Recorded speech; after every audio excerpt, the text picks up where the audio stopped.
तकरार हुई है प्रश्नकाल दौरान तकरार हुई है प्रश्नकाल दौरान बिट्टू ते अनुराग ठाकुर विचाले तलखी भरे शब्दी हमले हुए ने। अनुराग ने बिट्टू दे सवाल की पर्ची उत्ते तंज कसिया। अनुराग ने गांधी परिवार उत्ते भी अपना निशाना साधे। उन्होंने कहा कि एक ही परिवार ने राजीव गांधी फाउंडेशन जरिए अपन जेबां भरियां।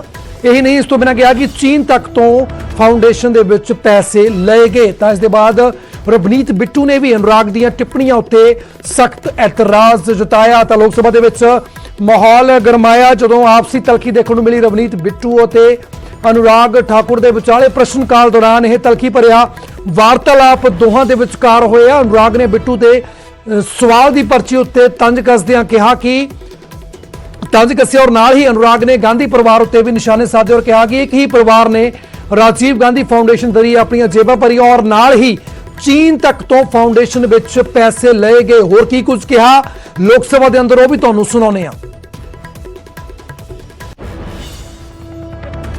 एक परिवार सर इस देश में ऐसा भी है जिन्होंने राजीव गांधी फाउंडेशन बनाकर केवल अपने परिवार का, अपने उसका खाते भरने का और सर यही नहीं सर, अगर आपको याद होगा इसी सदन में सर, मैं आपके माध्यम से एक बार फिर याद करवाना चाहता हूं, इसी सदन में इस पे चर्चा हुई थी कि राजीव गांधी फाउंडेशन के माध्यम से इन लोगों ने प्रधानमंत्री नेशनल रिलीफ फंड को उसको भी प्राथमिकता नहीं दी।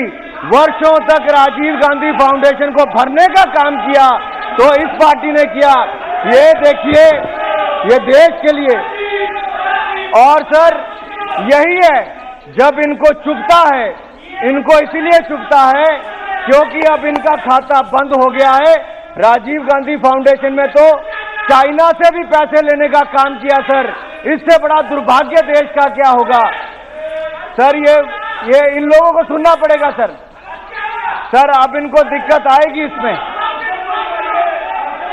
ये इसलिए सुनना पड़ेगा सर क्योंकि राजीव गांधी फाउंडेशन से नीचे अलग अलग इतने खाते खोल दिए गए कि एक परिवार ने पूरे देश की अलग अलग कंपनियों से, पीएसयू से पैसा लेकर केवल अपनी फाउंडेशन में भरने का काम किया।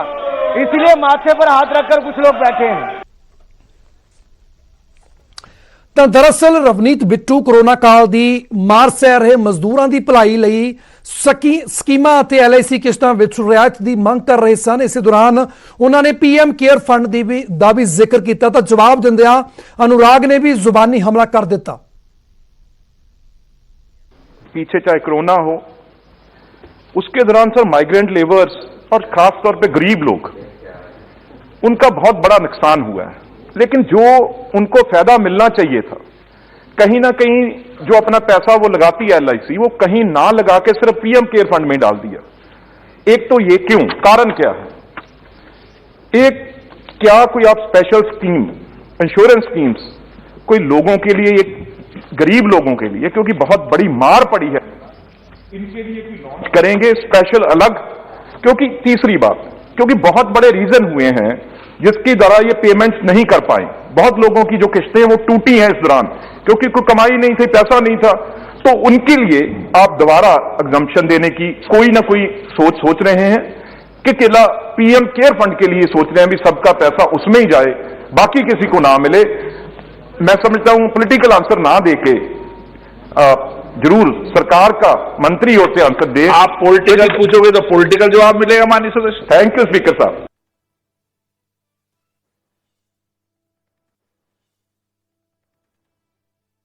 माननीय सांसद महोदय को नई जिम्मेदारी मिली है, उसके लिए मैं उनको बधाई देता हूं और आशा करता हूं उस जिम्मेदारी को निभा पाएंगे। केवल किसी के द्वारा दी गई पर्ची से प्रश्न पूछने का प्रयास ना करें। पर्चियों से ना कोई पास होता है, ना यहां पे किसी को घेर पाता है। क्योंकि एक सवाल मैंने भी उनसे एक बार पूछा था जब वो राष्ट्रपति भाषण के समय बोल रहे थे कि किस क्लॉज में क्या लिखा है, तब तो वो उत्तर दे नहीं पाए, लेकिन मैं इसका उत्तर जरूर दूंगा। एक परिवार सर इस देश में ऐसा भी है जिन्होंने राजीव गांधी फाउंडेशन बनाकर केवल अपने परिवार का, अपने उसका खाते भरने का और सर यही नहीं सर, अगर आपको याद होगा इसी सदन में सर मैं आपके माध्यम से एक बार फिर याद करवाना चाहता हूं, इसी सदन में इस पे चर्चा हुई थी कि राजीव गांधी फाउंडेशन के माध्यम से इन लोगों ने प्रधानमंत्री नेशनल रिलीफ फंड को उसको भी प्राथमिकता नहीं दी, वर्षों तक राजीव गांधी फाउंडेशन को भरने का काम किया, तो इस पार्टी ने किया।